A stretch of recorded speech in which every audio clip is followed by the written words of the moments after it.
Kita lanjutkan kuliah. Pertemuan keberapa hari ini sudah? 3, Pak. Ketiga. Ketiga, Pak. Ketiga ya. Berarti sudah ada.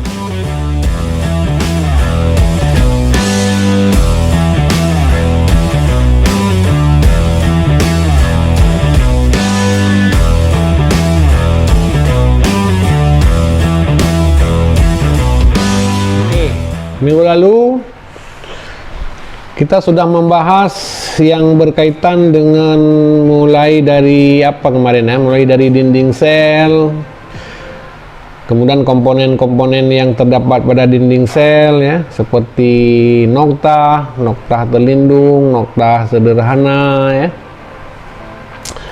Kemudian ada plasmodesmata, ada mikrotubul, ada membran plasma dan seterusnya sudah kita bahas. Dan terakhir kalau nggak yang kita bahas yaitu yang menyangkut dengan organella plastida. Hari ini kita lanjutkan dengan organella yang kedua yaitu mitokondria ya. Mitokondria ini ini juga organel sel yang sangat penting dalam kehidupan, jangankan tumbuhan ya, di hewan, di manusia juga sangat penting ya. Karena mitokondria ini adalah organel sel yang berperan dalam proses pembentukan atau untuk menghasilkan energi ya, dalam bentuk ATP. Kalau plastida kemarin berperan kalau pada tumbuhan itu dalam proses sintesis, yaitu fotosintesis ya, yang produknya adalah amilum. Nah, kalau di mitokondria ini itu organel sel berperan untuk proses metabolisme ya, untuk menghasilkan energi ya. Sama dengan plastida ya, mitokondria itu dibentuk oleh dua lapisan membran ya, yaitu membran luar dan membran dalam. Sama berarti dengan apa namanya, dengan plastida ya. Kemudian yang bedanya membran dalam pada mitokondria ini bentuknya berlipat-lipat ya, berlipat-lipat yang dikenal dengan istilah krista ya.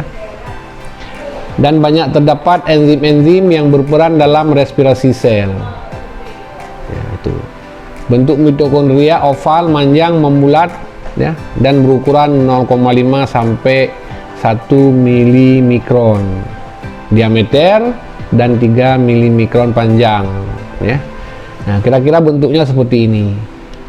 Jadi mitokondria ini ada membran luar ya, kemudian ada membran dalam. Membran dalam inilah yang disebut dengan krista ya. Namanya krista, tapi dia bentuknya membran yang berlipat-lipat. Nah, di sini banyak terdapat enzim-enzim yang berperan sebagai enzim respirasi sel ya. Ilustrasi membrannya seperti ini, ada membran luar, kemudian ada ruang antar membran, dan ini adalah membran dalam. Ini membran dalam inilah yang berlipat-lipat. Jadi ini tetap dua lapis membran, mirip dengan plastida. Kalau plastida kemarin, membran dalam itu akan membentuk grana, akan membentuk tilakoid dan sebagainya ya. Kalau pada mitokondria itu akan berbentuk berlipat-lipat yang namanya krista. Gambar yang sebelah sini ini mengilustrasikan bahwa peran daripada mitokondria ini Anda sudah belajar ya dulu di waktu mata kuliah biokimia ya. Jadi ada glukosa, kemudian masuk melalui membran sel, kemudian di dalam sel itu terjadi glikolisis ya. Produk dari glikolisis itu asam pirufat ya. Asam pirufat ini nanti akan menjadi asetil-CoA, masuk ke dalam mitokondria di membran dalam atau di krista, kemudian mengalami proses siklus TCA, akan menghasilkan ATP. Ya, ini kejadiannya di dalam mitokondria ya. Itu seperti itu. struktur mitokondria Anda bisa lihat di sini ya. Kemudian Anda juga bisa melihat di website yang menyajikan mitokondria ya. Jadi kira-kira bentuknya seperti ini ya. Ada yang gambar seperti ini, ada gambar seperti ini. Jadi ini membran luar, ini membran dalam yang berlipat-lipat yang disebut dengan krista ya. Ada juga gambar seperti ini ya. Ada juga gambar tiga dimensi seperti ini. Ada yang lebih sederhana seperti ini, tapi yang paling penting Anda adalah membran. Anda perhatikanlah struktur membran. Ini namanya struktur membran luar, terdiri dari fosfolipida juga ya. Nah, yang ini membran luar yang ini. Sedangkan yang di bawahnya ini adalah struktur membran dalam, yaitu krista. Di krista ini, membran dalam ini banyak terdapat protein integral ya. Protein integral. Protein ini yang berperan dalam proses respirasi sel ya. Nah, misalnya NADH2, NADH menjadi NAD, itu bekerja pada protein integral dan seterusnya ya. Termasuk enzim-enzim yang berperan dalam transport elektron. Nah, itu ada di mitokondria. Di mananya? Di membran dalam. Ya. Detail proses dari respirasi Anda sudah belajar ya di biokimia. Bapak hanya di sini memperkenalkan bagaimana struktur dari mitokondria. Nah, ini ilustrasi fungsi dari mitokondria. Ini juga Anda sudah belajar di biokimia dulu ya. Ini resumenya seperti inilah. Karbohidrat atau amilum, kemudian di dalam sel diuraikan menjadi asam pirufat melalui proses glikolisis. Kemudian asam pirufat menjadi asetil CoA. Kemudian masuk siklus Krebs, siklus TCA. Dalam siklus TCA akan menghasilkan CO2 dan FADH2, juga NADH. Kemudian ini masuk rantai respirasi ya. Rantai respirasi ini nanti masuk CO2, oksigen akan membentuk air, dan rantai respirasi juga akan menghasilkan ATP ya. Ini kejadiannya di dalam mitokondria di membran dalam. Jadi apapun yang kita makan, karbohidrat, makan lemak dan minyak, kemudian makan protein ya, semuanya lari ke mitokondria melalui molekul asam pirufat, kemudian dirubah menjadi asetil CoA. Nah, jadi segala sumber makanan yang kita makan kalau pada manusia itu akan masuk ke mitokondria. Begitu juga di tumbuhan ya. Kemudian di sini juga oksigen yang dihisap melalui proses pernapasan nanti selanjutnya akan diangkut oleh darah kalau pada manusia sampai ke mitokondria juga. Kalau pada tumbuhan juga sama ya. Oksigennya masuk melalui stomata, kemudian nanti diangkutnya sampai ke mitokondria. Jadi secara garis besar respirasi sel biasa ditulis seperti ini. Bukan biasa, memang ditulis seperti ini ya. C6H12O6 tambah 6 oksigen akan menghasilkan CO2, H2O dan energi 36 ATP. Ini ringkasannya seperti ini ya. Sedangkan prosesnya itu terjadi sangat rumit dan panjang. Anda sudah belajar ya, glikolisis, siklus Krebs, transport elektron. Nah, 3 tahapan itu. Di mana kejadiannya yang paling penting? Di mitokondria. Di mitokondria di mananya? Di membran dalam atau krista. Kenapa di situ di membran dalam? Karena di membran dalam banyak terdapat enzim-enzim respirasi. Nah, ini sama, ini resumenya ya. Bapak tidak bahas lagi ini.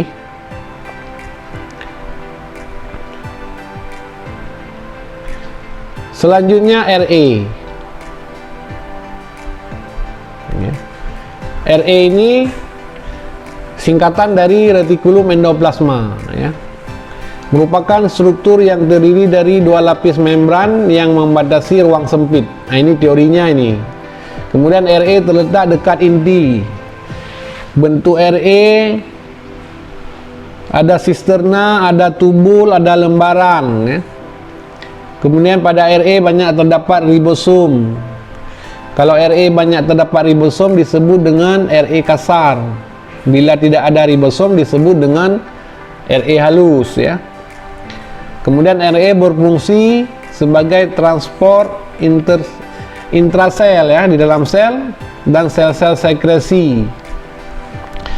Dalam menjalankan fungsinya, retikulum endoplasma ini bekerja dengan badan Golgi atau kompleks Golgi ya. Misalnya dalam proses transportasi protein dan material dinding sel. Nah, gambarnya begini. Nah, ini kira-kira. Jadi ini RE ini yang pertama dia selalu berada di dekat inti ya. Jadi ini selaput inti, berarti dalamnya ini ada inti. Kemudian selaput inti ini berasosiasi atau langsung berhubungan dengan membran inti ya. Membran inti ini langsung berhubungan dengan RE. Ya. Di RE ini di sini Anda baca ada sisterna ya. Sisterna itu lempeng-lempeng yang seperti ini. Kemudian ada ruang RE yang B ya. Kemudian ada RE kasar. RE kasar ini ada yang ribosom di sini. Ini termasuk RE kasar, ada ribosom. Dan yang bahagian luar ini RE halus yang tidak ada ribosom. Lebih detailnya nampak seperti ini. Ya, begini RE ya. Jadi yang ingin Bapak sampaikan, kalau ini adalah inti sel ya.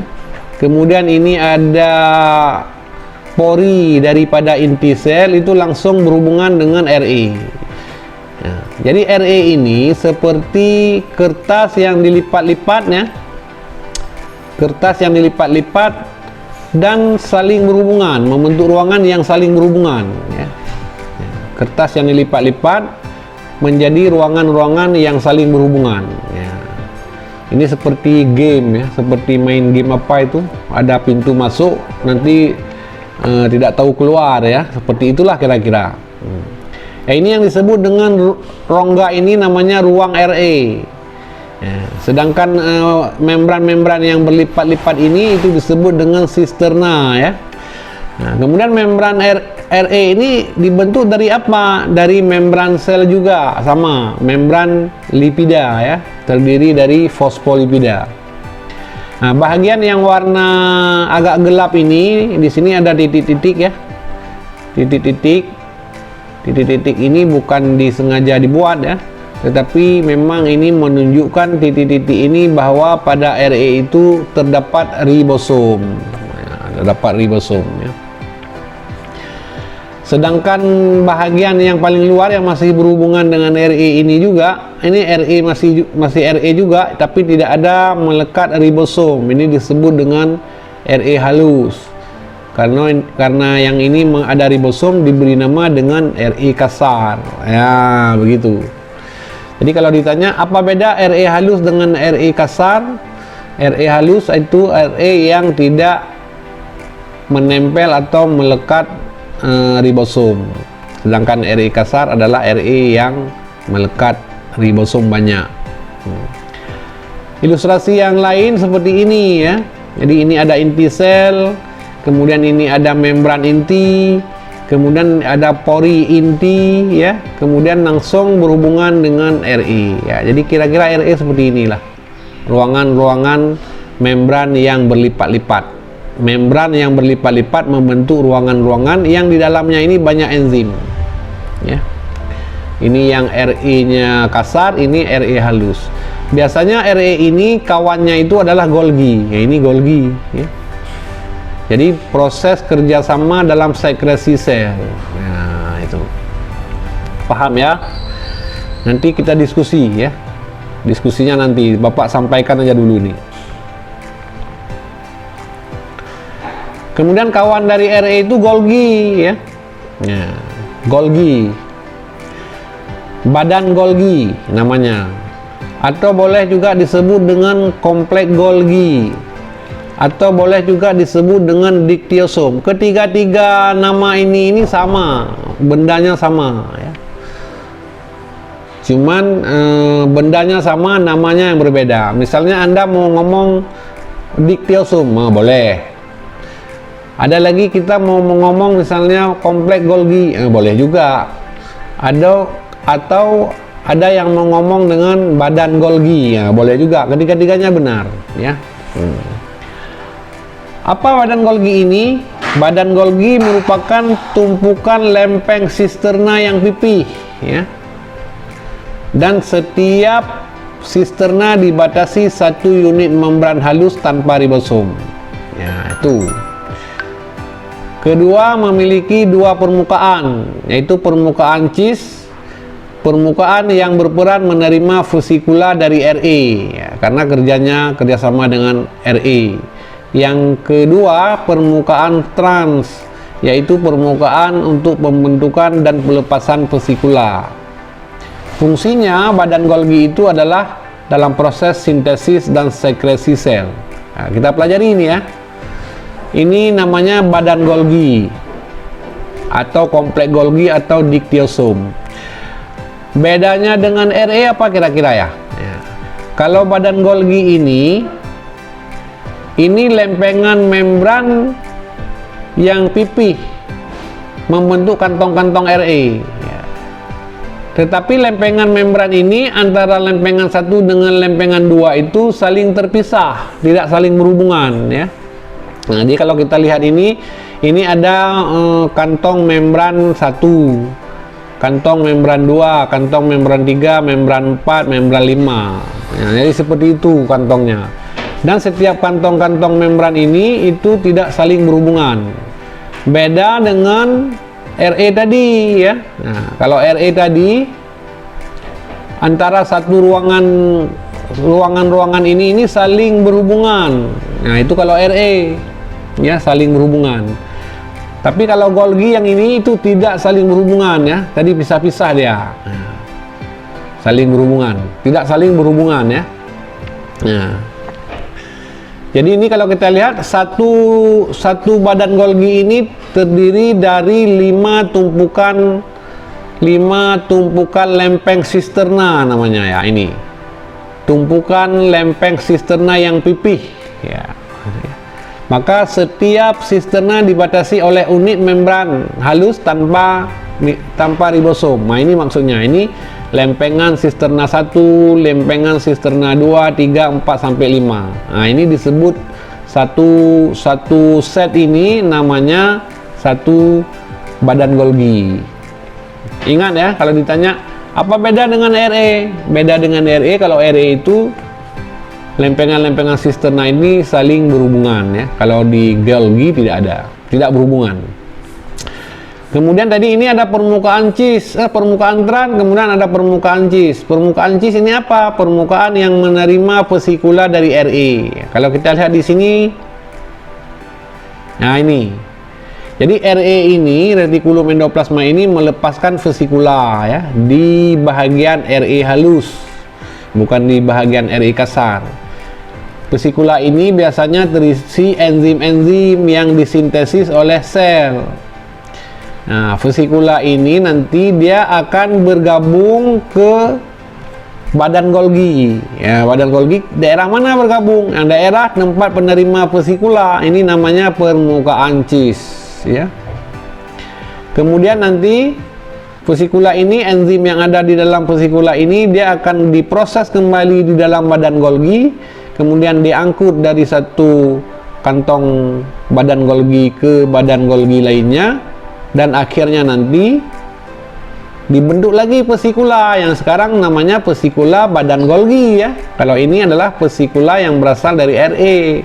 Sampai ke sini namanya dibentuk nanti vesikula badan Golgi. Isinya apa? Isinya sama dengan yang dari RE. Enzim-enzim yang dibentuk di sini disempurnakan atau difinalisasi. Kemudian vesikula RE ini namanya permukaan trans dari Golgi. Kemudian vesikulanya akan dilepas dan pergi ke membran sel, akan dikeluarkan ke luar sel. Misalnya kalau memang ini untuk dibentuk hormon atau enzim ya. Nah, seperti itu kerja dari badan Golgi ya. Nah, gitu. Jadi ada permukaan cis, yaitu permukaan penerimaan vesikula dari RE, dan ada permukaan trans vesikula Golgi namanya. Nah, organel sel selanjutnya Nah ini badan Golgi juga, ini bermacam-macam bentuk badan Golgi ya. Ada gambar seperti ini, ada gambar seperti ini, ada gambar seperti ini ya. Ini namanya permukaan trans ya. Ada gambar yang tadi seperti ini sama ya. Cuman hanya ini untuk memperkaya bahwa kalau Anda melihat badan Golgi harus melihat seperti inilah 3 dimensinya ya. Yang paling bagus gambarnya mungkin yang ini ya.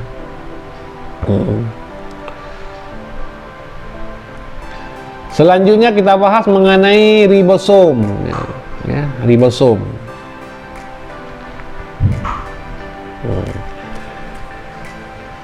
Ribosom. Apa yang komponen penyusun ribosom? Ribosom itu tersusun dari protein dan RNA. rRNA ya. rRNA terdiri dari 2 subunit, yaitu subunit kecil dan subunit besar. Subunit besar merupakan bahagian dari tempat melekatnya tRNA pada saat sintesis protein. Ini teorinya nih. Kemudian dalam sel terdapat bebas ya, dalam sitoplasma ataupun melekat pada membran retikulum endoplasma ya. Jadi dalam sel itu ada yang bebas, ada yang melekat pada RE. Fungsinya sebagai tempat sintesis protein. Nah ini Anda sudah paham, ini sebenarnya sudah belajar dulu di SMA ya. Sekarang kita bahas ini. Ini salah satu contoh ribosom yang diambil dari bakteri Escherichia coli ya. Ukuran ribosom ini adalah 70 subunit. Nah, ada yang tanya, Pak, apa itu 70 subunit? Subunit itu adalah satuan yang digunakan dalam menyatakan ukuran ribosom ya. Satuan. Jadi berapa besar ukuran ribosom ini? Nah, kita jawab adalah 70 subunit. Nah, begitu ukurannya. Ya. Jadi satuan, Anda paham ya, satuan. Kalau misalnya satuan berat dinyatakan dalam gram atau dalam kilogram. Satuan panjang dinyatakan dalam sentimeter atau kilometer atau meter ya, atau on. Nah, begitu juga di dalam ribosom ini, satuan daripada ukuran ribosom itu adalah subunit. Jadi sekali lagi kalau ditanya berapa ukuran ribosom ini, jawabnya adalah 70 subunit. Nah itu. Kalau subunit kecil berapa ukurannya Pak? 30 subunit ya. Kalau yang subunit besarnya berapa ukurannya? 50 subunit. Jadi kalau 50 subunit, yang ribosom subunit besarnya ditambah dengan subunit kecil 30 subunit, seharusnya 80 subunit ya. 50 subunit, 30 subunit tambah 50 subunit menjadi 80. Tapi di sini ditulis 70 subunit. Jadi di sini tidak berlaku matematik ya. Jadi kalau ribosom ini sudah dipisahkan, maka ukurannya beda-beda ya, seperti itu. Kemudian apa isinya subunit itu? Nah, subunit kecil isinya yang pertama adalah 21 protein ditambah dengan 16 subunit ribosom RNA. Nah, ribosom RNA ini terdiri dari 1542 nukleotida. Subunit besarnya apa? Terdiri dari 34 protein, molekul protein ditambah dengan 23 subunit rRNA yang terdiri dari 2904 nukleotida, ditambah lagi dengan 5 subunit RNA yang terdiri dari 120 nukleotida. Nah ini isinya. Jadi isi dari si ribosom ini pada Escherichia coli, nah inilah penyusunnya. Nah, ya. Dalam sintesis protein, ribosom ini digambarkan seperti ini ya, seperti ini. Ya, jadi ada subunit kecil, ada subunit besar yang menempel pada messenger RNA, ya, pada messenger RNA. Ya. Kemudian ini tempat menempelnya tRNA ya, tRNA yang disebut di sini dengan antikodon ya, dan seterusnya. Nah, ini nanti bicara di sintesis protein. Jadi inilah kira-kira bentuk dari ribosom. Nah, strukturnya kalau Anda lihat di gambar sering seperti ini nampaknya ya. Nah, ini ribosom, ini juga ribosom, ini ribosom, ini ribosom dan seterusnya. Jadi perannya yaitu pada sintesis protein. Nah, ini juga nanti kita belajar di genetika sebenarnya ya, di bagian inti lah. Nah, seperti itu.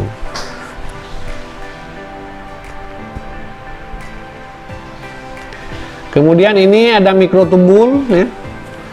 Mikrotubul ini sudah dibahas pada kemarin pada sitoplasma, ini sudah Bapak bahas ya. Jadi ada membran plasma atas, membran plasma bawah, ada mikrotubul, kemudian ada filamen intermediate, ada mikrofilamen, ada RE, ada ribosom ya. Nah, yang paling Anda tahu, yang paling Anda paham adalah apa fungsi daripada mikrotubul dan sentriol ini. Fungsinya yang pertama adalah sebagai sitoskeleton ya, pertulangan sel. Nah, supaya sel itu rupanya ada sitoskeletonnya. Kemudian peran yang kedua seperti ini pada proses pembelahan sel ya. Nah, itu peran-peran dari mikrotubul ini. Ini Anda baca sendiri ya. Disusun oleh protein dengan bentuk lurus memanjang terdapat dekat dinding sel. Nah, pada saat pembelahan sel muncul dua kutub sel yang berseberangan, nah, seperti ini ya. Fungsinya sebagai pertulangan sitoplasma atau sitoskeleton dan sebagai tempat melekat organel sel. Kemudian sentriol juga merupakan mikrotubul ya, sentriol ini ya, yang berperan dalam proses pembelahan sel.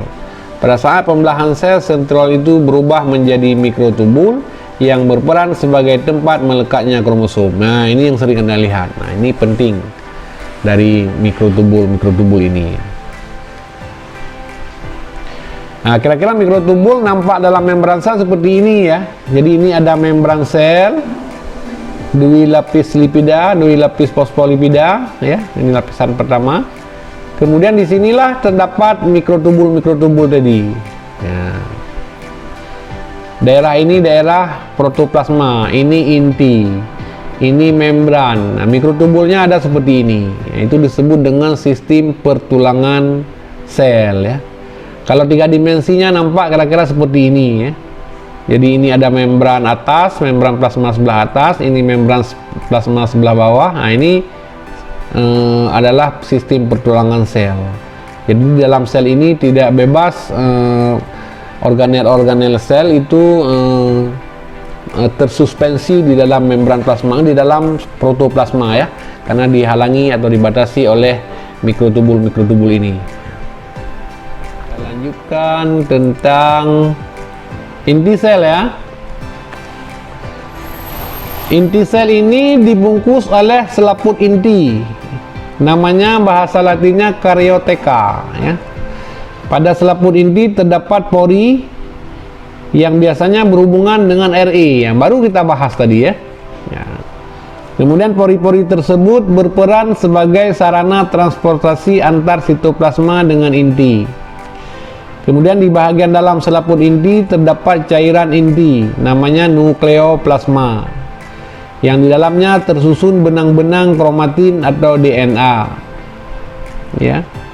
Kemudian terdapat juga protein dan matriks sel, matriks inti ya. Selain itu juga terdapat satu atau lebih anak inti yang disebut dengan nukleolus. Nah, jadi begitulah kira-kira inti. Ini Anda sudah belajar dulu dari sejak kapan ya, sudah belajar inti sel. Jadi ini ilustrasinya kira-kira seperti inilah inti sel ya. Jadi ini inti sel. Inti sel ini ada selaput inti namanya. Selaput inti ini itu juga disusun oleh membran dua lapis fosfolipida ya. Jadi semuanya sistem membran. Kemudian pada membran inti ini ada selaput atau pori-pori inti namanya. atau disebut dengan pori selaput inti. Jadi inti ini tidak terkurung mati ya. Jadi ada pori-pori atau jendela-jendela yang berhubungan dengan RA ya. Kemudian di dalamnya ada anak inti ya. Biasanya satu anak inti namanya nukleolus. Kemudian yang paling penting di inti adalah matrik nukleolus. Matrik itu cairan ya, cairan yang warna putih ini disebut dengan nukleoplasma. Dan yang paling penting di dalam inti itu ada kromatin ya. Sekarang Bapak tanya, apakah semua sel memiliki inti sel? Nah, coba jawab. Sel yang masih hidup ya, sel yang masih hidup.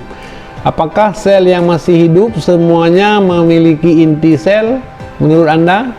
Iya, Pak. Ya. Tapi kalau sel sedang membelah, apakah ada inti sel? Coba dijawab. Sel yang sedang membelah, ada inti sel atau tidak? Ada, Pak. Mana ada inti sel? Ya. Kalau sel sudah membelah, selaput inti ini hilang semuanya, hilang. Menjadi apa? Menjadi yang ini, apa namanya nih? Kromosom. Menjadi kromosom. Jadi sel yang sedang membelah itu tidak ada inti. Anda kan sudah belajar ya. Kalau pembelahan sel itu pembelahan mitosis. Kalau sel membelah intinya hilang, maka inti itu berubah menjadi kromosom. Ya. Proses pembelahan sel itu ada berapa tahap?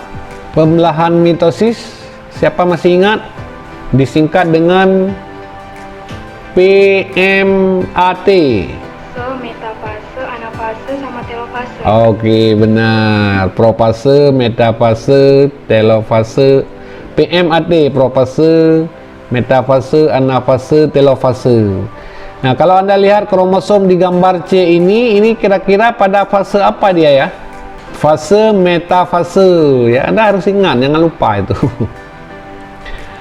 Oke, ini yang mengenai struktur inti. Jadi inti kalau sel dalam keadaan tidak membelah, ada inti. Nah, sekarang Bapak tanya lagi, apakah dalam inti sel, pada sel yang tidak membelah, ada kromosom? Nah, coba jawab. Pada sel yang tidak membelah, masih ada inti. Apakah ada kromosom? Kalau dari gambar nggak ada, Pak. Nggak ada, memang nggak ada. Ya. Jangan lihat gambar untuk itu namanya media Bapak untuk menjelaskan. Jadi kalau Anda lihat di gambar ini intinya ada, berarti tidak ada kromosom. Yang ada dalam inti apa? Benang-benang kromatin. Nah, jadi jangan bilang, misalnya kalau Bapak tanya ya, sekali lagi ditanya ini, apakah sel dalam keadaan tidak membelah memiliki kromosom? Nah, jawabnya apa? Iya atau tidak? Tidak. Kapan kromosom dibentuk? Kalau sel sedang Membelah, Pak. sedang membelah ya. Kromosom itu ada apabila sel sedang membelah. Jadi jangan, kalau ada soal BS misalnya orang tanya semua sel yang memiliki inti di dalamnya mengandung kromosom. Nah, itu salah ya. Kromosom itu baru dibentuk apabila sel sedang membelah, dan khususnya di metafase ya, seperti ini. Oke, kita lanjutkan lagi ya. Ini struktur inti ya. Struktur inti sel Anda sudah paham tadi. Ini pori selaput inti yang seperti inilah, banyak ya. Ini kalau kita pelajari rumit nih. Anda mungkin tidak, dulu waktu biologi sel juga tidak diajarkan ya mungkin. Tapi yang paling penting di dalam inti ini tadi ingin Bapak bahas, yaitu ada benang-benang kromatin. Dalam benang-benang kromatin ini terdapat DNA ya, intinya itu DNA. Apa isi benang kromatin ini? Isinya adalah DNA. Di mana terdapat? Dalam inti. Dalam inti bentuknya bagaimana? Dalam bentuk benang-benang kromatin kalau tidak membelah. Nah, DNA ini kalau kita lihat strukturnya beginilah kira-kira ya. Begini rumitnya ini. Jadi pada benang-benang DNA ini disimpan kode-kode genetik. Ya, disimpan kode-kode genetik. Oke, kita lanjutkan. Ini kasar saja ya, tidak dibicarakan secara detail. Nah, ini peristiwanya ya. Coba Anda lihat peristiwa perubahan benang-benang kromatin menjadi kromosom. Jadi pada saat pembelahan sel, ya, ini benang-benang kromatin yang ukurannya ini 2 nanometer ya. Satu segmen dari DNA. Ya. Ini DNA double helix. Jadi kalau sel ingin membelah, maka DNA ini dipilin-pilin pada protein histon. Kemudian dari protein ini dipilin-pilin lagi menjadi lebih padat. Kemudian ini dipilin-pilin lagi menjadi lebih padat lagi. Kemudian dipilih lagi lebih padat lagi, dan akhirnya pada saat fase metafase maka terbentuklah kromosom. Ya. Jadi kromosom ini yang dibentuk itu pada saat metafase. Apa isi kromosom ini? Tidak lain adalah DNA yang terpilin-pilin. Terpilin begini, begini, kemudian sampai begini, sampai kromosom. Jadi kromosom ini adalah pilihan DNA yang sangat rumit ya. Di dalamnya sudah dipilin-pilin. Kalau saya bilang biasanya disebut dengan seperti benang kusut. Benang kusut ya, benang itu panjang sekali tapi dipilin-pilin sehingga sangat kusut. Ya, diperpendek. Jadi ukurannya ini 1400 nanometer. Ini kromosom nampak pada saat metafase. Inilah yang kalau pada manusia itu yang dipotret ya. Dipotret itu jumlah kromosomnya dipotret pada saat metafase. Berapa jumlah kromosom pada manusia? 46. Kan Bapak tanya jumlah, berapa jumlah? Kalau ditanya berapa pasang kromosom pada manusia? 23, Pak. 23 pasang. Kapan dipotret 23 pasang? Pada saat metafase. Kemudian kembali setelah metafase, telofase dan seterusnya kembali ke seperti ini. Telofase terus sampai sel itu terbentuk dinding lagi, terbentuk inti sel lagi, itu kembali lagi benang-benang kromatin. Inilah yang perlu Anda pahami, bahwa kromosom ini ada di saat sel membelah. Nah, jadi begitu ya. Jangan Anda pikir sel yang tidak membelah juga ada kromosom. Nah, itu yang salah. Ini penting ini ya. Banyak yang tidak memahami. Oke, kita lanjutkan. Animasi kromosom. Ini kalau kita lihat DNA pada manusia, kalau Bapak klik tambah, nah, nampak nggak bergeraknya? Nampak ya? Nampak. Nah, ini kita melihat di mana DNA ya. Kita ketik lagi. Ini diambil dari usus. Nah, dari usus diambil ya. Kemudian dari usus halus. Kemudian diambil dari sel sel epitel dari usus. Ini dari inti sel. Nah, ini inti sel ya. Ini nggak usah dibaca, kita lihat gambar saja. Nah, ini kromosomnya. Kromosom ini tentunya dipetakan pada saat apa? Pada saat sel sedang membelah. Nah, ini yang perlu Anda pahami ya. Peta kromosom ini tidak mungkin dipotret kalau sel tidak membelah. Jadi inilah difoto pada saat sel membelah. 23 pasang kromosom ya. Dan jumlahnya adalah 46. Ini pada manusia ya. Kemudian kromosom ini kalau kita teliti lagi, kita perbesar lagi, ini salah satu kromosom, bentuknya seperti ini. Ini yang Bapak bilang tadi pada saat metafase. Kemudian isinya di dalamnya apa? Ada kumparan-kumparan DNA ya. Kemudian kumparan-kumparan DNA ini, nah ini yang Bapak bilang tadi, DNA yang terjalin-jalin. Nah, ini seperti ini. Kemudian yang seperti ini ya. Kemudian ini yang terjalin pada histon. Kemudian ini satu single strand DNA. Kemudian basa-basa nitrogen, ya, atau disebut dengan nukleotida ya. Kemudian terakhir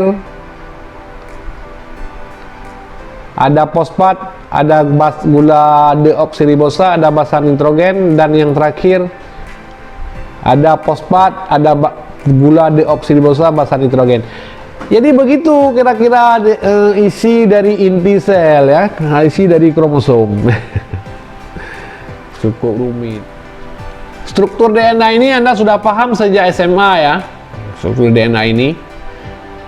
DNA ini terdiri dari nukleotida namanya, ya. Nukleotida itu apa yang menyusunnya, yaitu fosfat, ada gula deoksiribosa, kemudian ada basa nitrogen. Nah, jadi satu rangkaian yang begini itu namanya satu nukleotida. Ya. Kalau sudah begini, ada berapa nukleotida ini?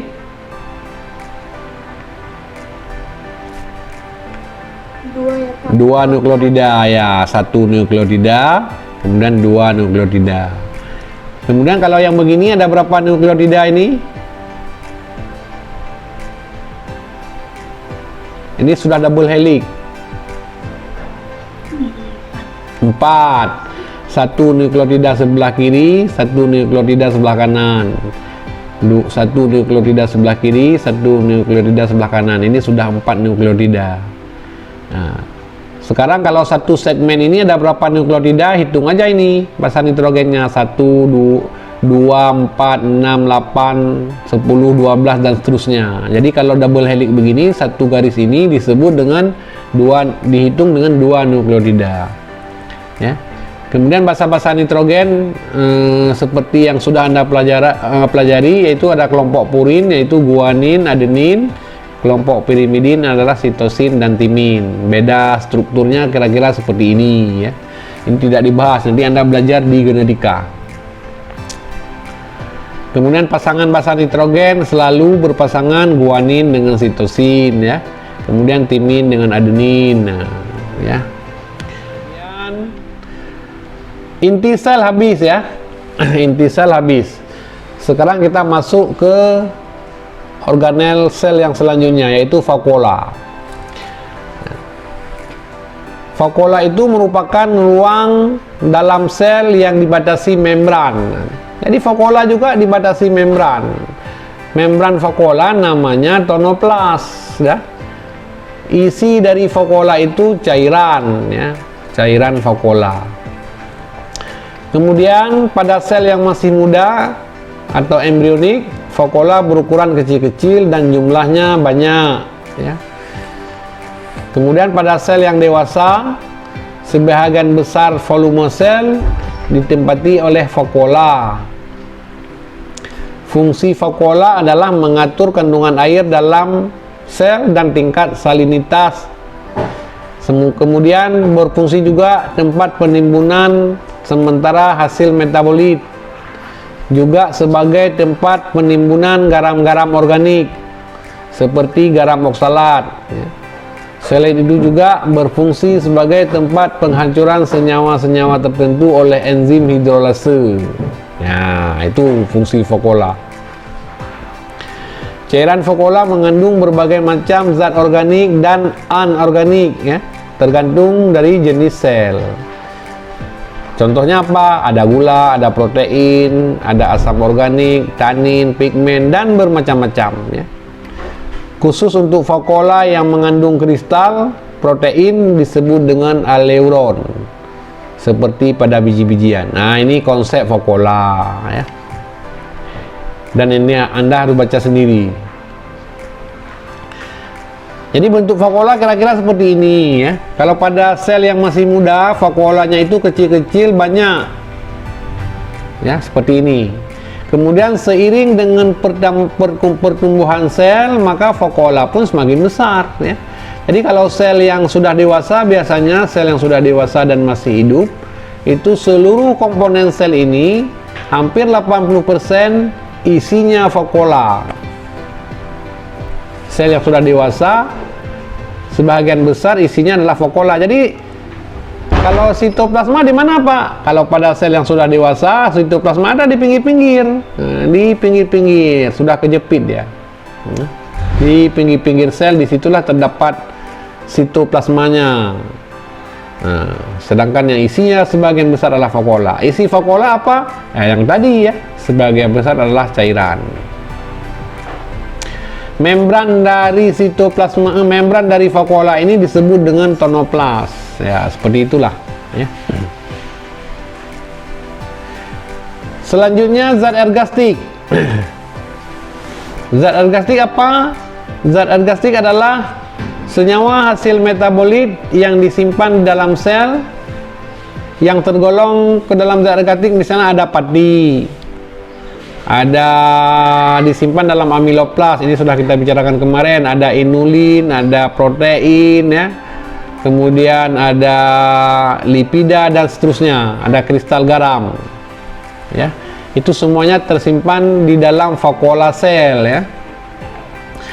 Contoh yang paling umum zat ergastik itu adalah pati ya. Pati ini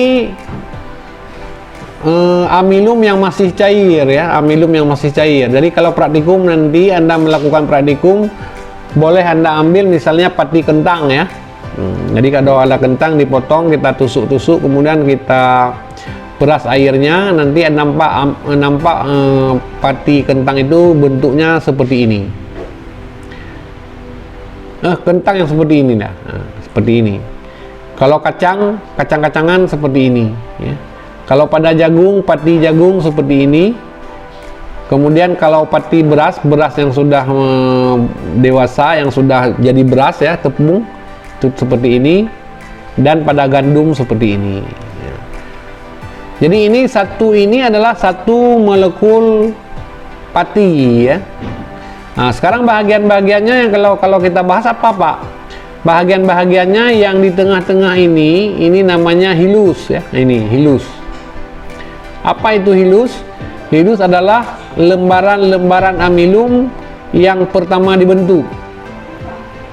Nah, kemudian yang garis-garis seperti ini namanya lamela. Lamela itu adalah lapisan-lapisan pati yang dibentuk dari hilus ya, lapisan-lapisan. Jadi kalau kita baca begini bacanya nih. Ini hilus, tempat pertama pati dibentuk.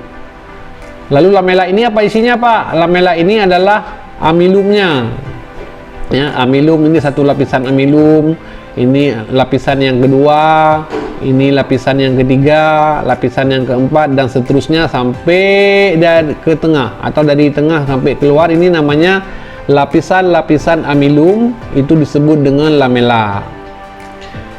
Kemudian di antara lapisan ini apa Pak isinya? Yang putih ini isinya air ya, air.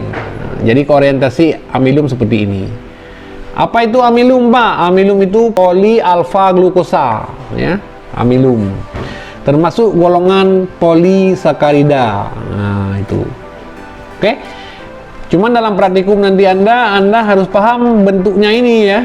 Jadi nanti akan diberi tepung yang berbeda-beda tanpa label. Nanti Anda periksa kalau bentuk begini, oh ini berasal dari kentang, dari kacang ya. Kalau bentuknya begini, itu berasal dari kentang. Kalau bentuknya begini, susunannya berasal dari beras. Kalau yang begini dari jagung. Kalau begini dari gandum. Nah, begitu zat ergastik. Selain pati apa-apa, inilah zat ergastik ya. Zat ergastik lain yang terkenal adalah garam oksalat ya. Nah, ini yang terkenal juga di tumbuhan, garam oksalat. Garam oksalat ini dibentuk dari asam oksalat plus ion kalsium ya. Maka terbentuklah garam oksalat seperti ini. Asam oksalat dari mana Pak? Kalau di tumbuhan asam oksalat itu yang bahagian tumbuhan yang asam-asam ya. Kalau Anda makan jeruk asam, nah itu ada asam oksalatnya. Kalau Anda makan buah mangga yang masih muda asam, itu ada asam oksalatnya. Apalagi makan belimbing ya, belimbing yang sering dipakai untuk sayur, itu di dalamnya banyak sekali asam oksalat. Nah, garam oksalat ini di tumbuhan, ditimbun di jaringan-jaringan tumbuhan. Bentuknya seperti ini nih bentuknya ya. Ada di pepaya bentuknya seperti prisma. Jadi kalau seperti prisma ini apa namanya Pak? Ini garam oksalat ya.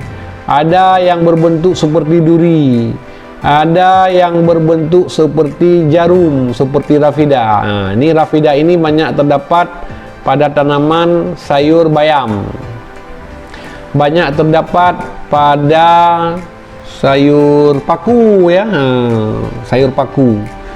Ini cukup banyak ini pada paku, pada bayam sangat banyak rafida. Rafida ini apa?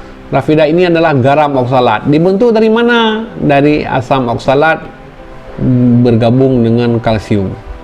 Ini kalau kita makan, misalnya kita makan sayur paku, sayur bayam, itu habis masak langsung dimakan ya. Kalau didiamkan garam oksalat ini larut dalam airnya, dalam kuah sayur, dan kalau kita minum ini bahaya ya. Yang membuat kalau dalam jumlah yang banyak tertimbun dalam tubuh itu bisa membuat batu ginjal ya. Batu ginjal ini berasal dari garam oksalat yang bersumber dari makanan. Jadi bahaya sebenarnya nih. Jadi kalau Anda sering makan asam-asam, kemudian memiliki air yang kita minum itu adalah banyak mengandung kalsium, itu akan berpotensi membentuk garam oksalat di dalam tubuh. Tapi biasanya garam oksalat ini akan dikeluarkan oleh tubuh kita kalau kita makan dalam bentuk keringat ya. Sehingga nanti kalau Anda berkeringat, keringat itu ada rasa asin. Nah, itu salah satu disebabkan oleh pengeluaran garam oksalat yang kita makan yang berasal dari tumbuhan ya. Ini nanti ada juga praktikum ya, mudah-mudahan bisa praktikum. Kalau nggak ada bisa praktikum ya cukup baca teori saja.